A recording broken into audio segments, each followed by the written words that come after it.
ভোটের দিন ঘোষণা হওয়ার আগেই বেলডাঙ্গা এলাকার বিভিন্ন রাজনৈতিক দলের কর্মীরা দেওয়াল দখল করে নিজেদের দলের প্রার্থীদের নাম ও দলীয় প্রতীক চিহ্ন লেখার কাজ শুরু করে দিয়েছেন। কর্মীদের পাশাপাশি তৃণমূল কংগ্রেসের স্থানীয় বিধায়ক ও পৌরসভা চেয়ারপারসনও দেওয়াল লিখনের কাজে হাত লাগিয়েছেন। এই যে দেওয়াল লিখছেন, কতটা উৎসাহের সঙ্গে এই হচ্ছে? দেখুন, উৎসাহ তো যেদিন টিকিট ঘোষণা আছে সেদিন থেকে উৎসাহ আছে মানুষের ভিতরে, এবং আমরা আগামীকাল থেকে প্রোগ্রাম শুরু করেছি। আজকে হয়তো প্রথম রমজান, আজকে হয়তো আমরা একটু আজকে প্রচারটা বন্ধ থাকবে, আবার আগামীকাল থেকে আমাদের প্রচার পুরোদমে শুরু হয়ে যাবে এবং মানুষের সাড়া আছে।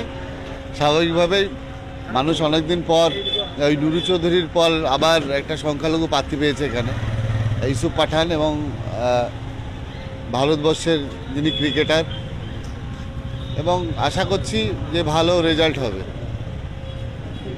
এই যে আপনি নিজে হাতে দেওয়াল লিখতে শুরু করলেন, কেন?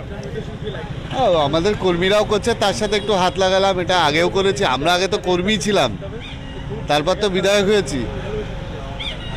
আমরা তো ছোট থেকে কর্মী করতে আস্তে আস্তে আস্তে তো বড় হয়েছি। কতটা আশা, আপনি যেমন অনেক ভোটে বিধানসভায় করছে, কতটা লিড দেবো মনে করছেন?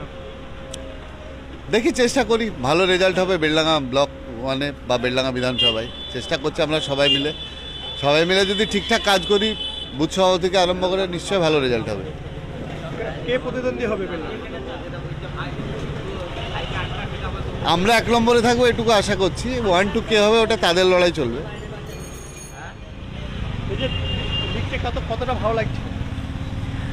দলের কর্মী হিসাবে কাজ করতে পেরে ভালোই লাগছে, আনন্দ হচ্ছে।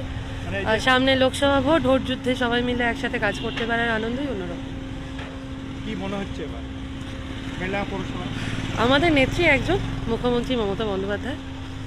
আমরা তার প্রত্যেকের সৈনিক, অতএব আমাদের একজন নেত্রী আর আমাদের প্রতীক হচ্ছে ঘাসের ওপর জোড়া ফুল চিহ্ন। তাই ক্যান্ডিডেট আমাদের এই মুহূর্তে, আমাদের ভোট প্রার্থী ঘোষণা হওয়ার পর আমাদের ক্যান্ডিডেট হচ্ছেন ইউসুফ পাঠান। তার হয়ে আমরা কাঁধে কাঁধি প্রত্যেকেই ভোট যুদ্ধ পার করবো, এটুকুনিই চাই।